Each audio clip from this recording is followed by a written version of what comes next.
And we are live. Hello, everyone. Hope everyone is having a very good day. So, today, let's talk about the movie Hatchet. Now, this movie came out in 2016. The story is a gruesome person or gruesome thing lives in the swamps. His name is Victor Crowley.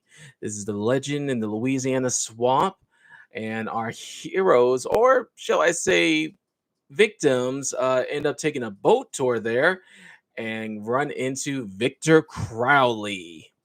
Now, this movie is very interesting because it does star a lot of interesting horror actors. Oh, hold on, what's going on here? Why is not? There we go. Hang on one second, folks. I know it's been a while since I have been live. Thank you so much, by the way, for joining me today. Hang on one second. Let's just get that done.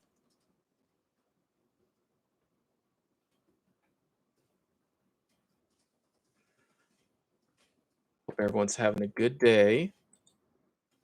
All right, then. There we go. Should be good. All right. Still just trying to make sure everything is okay. Chat channel is open, so if you want to write down something, let us know in the chat down below. Okay. And also, hey, video is looking a lot better, by the way. Um, Trying out using my camcorder, my camera, as my webcam, and so far it's looking pretty good. But let's talk about the movie Hatchet.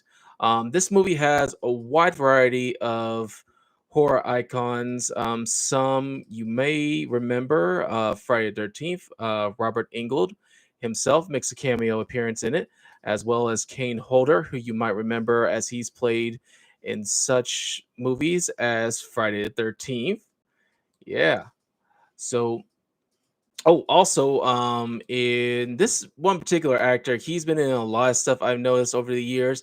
If you're a fan, or if you like the movie Dodgeball or Grandma's Boys, Joel David Moore makes an appearance of this movie as well. And if you're a fan of Buffy the Vampire Slayer, you might remember this girl as being part of Cordelia's in group, Mercedes McNabb. She also made an appearance as Angel's assistant in the TV series Angel. And yeah, I mean, this movie has a lot of cameos of a lot of horror people who have been on a lot of horror theme. Sorry, horror theme shows and programs. Hmm. Okay, let's see if a bit of coffee helps me talk a little bit better. Okay, but yeah, Hatchet is one of those classic movies, in my opinion, that really it's not really big budgeted. It's like it really gets down to like horror itself, and movies like that I really like because you see a lot of gore, you see a lot of drama, you see the emotion and whatnot. And I just want to say the killing scenes in this movie is like, oh my god, I'm like really happy that they did this and that, and it's just all around good. It's fun. I could tell, like, because sometimes when you watch enough movies, you can kind of tell like when people are having fun with stuff and whatnot. You tell the actors are in, you look at a lot of behind the scenes stuff in movies, and turns out when you saw in the theaters or on DVD or whatever, in the movie, was actually improvised by the actor. And that's what we got in this movie. We have a lot of scenes where either the actors have improvised on a lot of stuff, or they decide, you know what, if we were going to kill this person, how are we going to do it? Like, are we going to take a chainsaw? We're going to come in half. We're going to have all the blood and guts. We're going to cut this head off.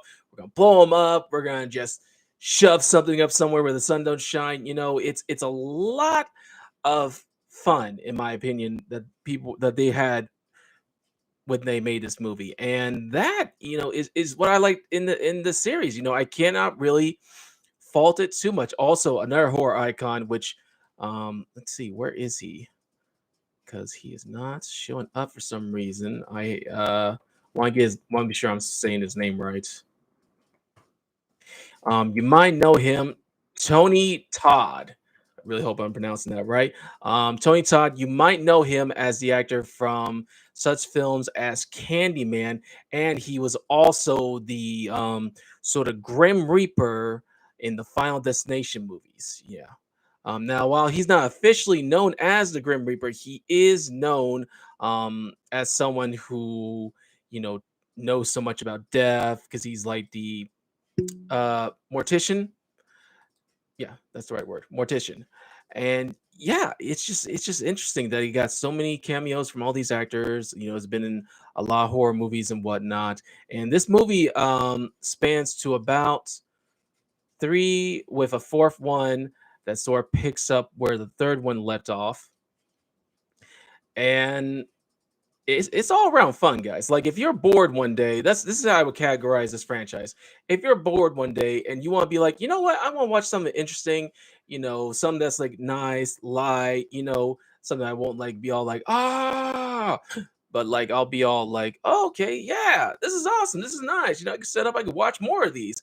It's like when you have a Lord of the Rings, when you want to watch all three of Lord of the Rings, or you want to watch all the Hobbit movies and be like, I'm just gonna have a chill day. I'm gonna watch the Hobbit movies, or I'm gonna watch Lord of the Rings, or it's like the day where you're like, you know what, I'm gonna watch the Hobbit and Lord of the Rings. This particular film franchise um is like that.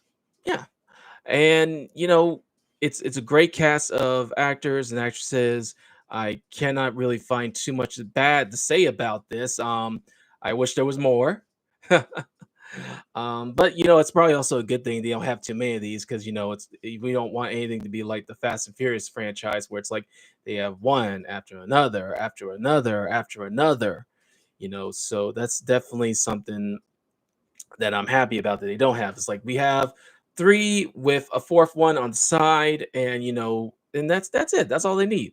But yes, throughout the movie, there are a lot more out the series, I should say. There's a lot more cameos from other artists as well. And just like I said, the gore and whatnot with this is very fun. I enjoyed it very much. You know, it's like when Saw came out and everyone was like, "Oh my gosh, I can't believe they did this and that," or when Hostel came out and they were doing gory stuff and whatnot. It's not that intense. It's very, it's nice. It's nice and subtle. It's like when you see Jason Voorhees kill people. It's kind of like that, or Freddy Krueger. It's like when Jason Voorhees or Freddy Krueger is killing someone. It's like that. It's got that type of feel. It's not really like emphasized. It's not really like, oh my god, you've never seen the cinema before. It's nice. It's a nice. It's good. It's wholesome entertainment. But yeah, definitely check out Hatchet. It's on Amazon Prime right now, as well as the other Hatchet movies as well. I believe you can get it off on iTunes and Google as well. Okay. So thank you so much for joining us for the chat. Be sure to hit that subscribe button and comment below. Let me know what you thought of this movie and what are your thoughts and feeling on it. Okay. So till next time. Later.